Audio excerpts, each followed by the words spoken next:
নমস্কার বন্ধুরা, আজকে আমরা সেই ভাইরাল চুমটুদার কাছে চলে এসেছি যে 12 মাসে ভুট্টে চাষ করি বেড়ায়।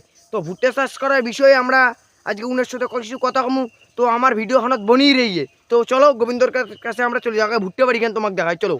তো দেখতে পাচ্ছ আমরা ভাইরাল সেই গোবিন্দদার আমরা যে ভুট্টে বাড়ি এসে গেছি। দেখতে পারছো ভুট্টেগুলোর চেহারা দেখো, লপসা লপসা, এদিকের গুলো দেখো কত খাটো খাটো।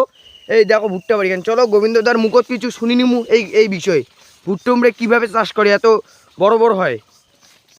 গোবিন্দদার আমরা ভাইরাল ভুট্টা বাড়িতে আসি। গোবিন্দদার যে কি কয়, গোবিন্দদা কিছু কন এলা কেন করে চাষ করেন গোবিন্দদা?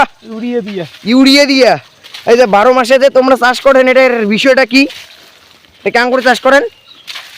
এটা কি কি দেন, কি কি দেন? পোল্ট্রি। ও, তো তোমরা যে 12 মাসে করেন, বাড়িতে কোনো কাজ করেন না? দেখতেই পারছো গাইস, দেখতে পাচ্ছ গোবিন্দদা সারা বছর এই ভুট্টা চাষ করি বেড়ায়। দেখতে পাচ্ছ ওই ভুট্টের চেহারাগুলো দেখো, সাইজগুলো দেখো একদম ডকা ডকা। গোবিন্দদার কিছু আমরা মানে ভালো কথা শুনবো। গোবিন্দদা, তোমরা এই ভুট্টে যে তোমার মাইয়ে সাহস কাম করে চলান ভুট্টে সারা বছর চাষ করিয়া।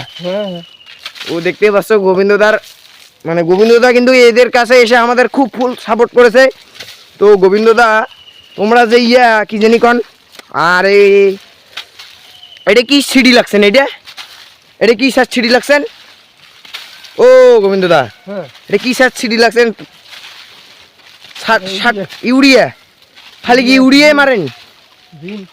হ্যাঁ, জিন পটাশ। ও তো